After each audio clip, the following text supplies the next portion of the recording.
உத்தரப்பிரதேசத்தின் சந்த் கபீர் நகரில் உள்ள கட்டார்ஜோட் கிராமத்தைச் சேர்ந்தவர்தான் பப்ளு. இவருக்கும் கோரக்பூர் பகுதியைச் சேர்ந்த ராதிகா என்பவருக்கும் கடந்த 2017ஆம் ஆண்டு திருமணம் நடைபெற்றது. இவர்களுக்கு 2 குழந்தைகளும் பிறக்க அழகான மனைவி, அன்பான துணைவி என காலம்போன போக்கில் வாழ்ந்து வந்தார் பப்ளு. ஆனால் வேலைக்காக பப்ளு வெளியூர் செல்ல தனிமையில் வாடிய ராதிகாவுக்கு உள்ளூரைச் சேர்ந்த விகாஸ் என்பவரின் நட்பு கொஞ்சம் ஆறுதலாக இருந்துள்ளது. தோழா தோழா தோள் கொடு தோழா என தொடங்கி இந்த நட்பு நாளடைவில் நிலவை கொண்டு வா கட்டிலில் கட்டிவை என நெருப்பை பற்ற வைக்கும் அளவிற்கு காதல் தீயாக கொழுந்துவிட்டு எரிந்துள்ளது. ஒரு கட்டத்தில் விகாஷும் ராதிகாவும் உல்லாச பறவைகளாக வலம் வர இந்த செய்தி கிராம மக்கள் மூலம் பப்ளுவுக்கு தெரிய வந்துள்ளது.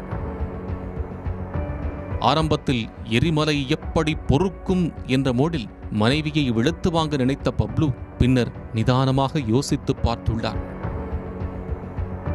இப்படி மனைவியின் காதலை தட்டி கேட்ட கணவன்மார்கள் திடீரென ரத்த வாந்தி எடுத்து மாண்டு போனதும் கண்டந்துண்டமாக வெட்டி சிமெண்ட் தொட்டிக்குள் புதைக்கப்பட்டதுமாக பத்திரிகைகளில் படித்த சில பல செய்திகள் பப்ளுவுக்கு மரண பயத்தை காட்டியுள்ளது. இனிமேல் இந்த விவகாரத்தை வீரனாக டீல் செய்வதை விட விவேகத்துடன் செட்டில் செய்துவிட வேண்டும் என முடிவு செய்த பப்ளு ஊருக்கு சென்று மனைவியின் நடத்தைகளை ரகசியமாக கண்காணித்துள்ளார்.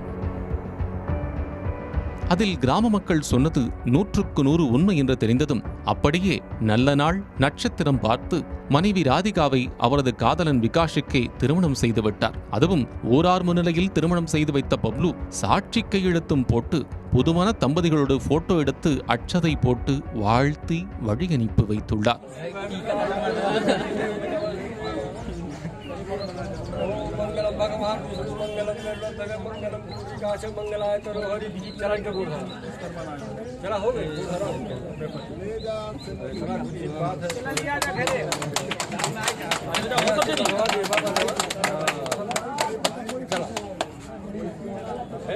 மனைவியின் புதிய வாழ்க்கையில் இனி எந்த பிரச்சனைகளும் வரக்கூடாதென குழந்தைகள் இருவரையும் தானே பார்த்துக் கொள்கிறேன் என அந்த பொறுப்பையும் பெருந்தன்மையோடு ஏற்றுக்கொண்டு தியாகியாகவே மாறிவிட்டார் பப்ளு.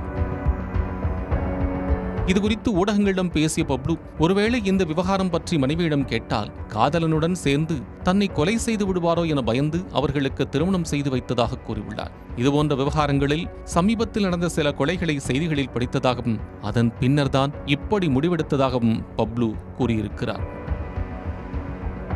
அதேபோல் முறைப்படி விவாகரத்து வாங்கவில்லை என்றாலும் கிராம மக்களும் குடும்பத்தினரும் இந்த திருமணத்தை ஏற்றுக்கொண்டதால் இனிமேல் சிக்கல் இல்லை என பப்ளு தெரிவித்துள்ளார். கணவனே கண் கண்ட தெய்வம் என்ற காலம் மாறி கணவனே தனது மனைவியை அவரது காதலனுக்கு திருமணம் செய்து வைத்த இச்சம்பவம் உத்தரப்பிரதேசத்திலேயே பரபரப்பை ஏற்படுத்தியிருக்கிறது.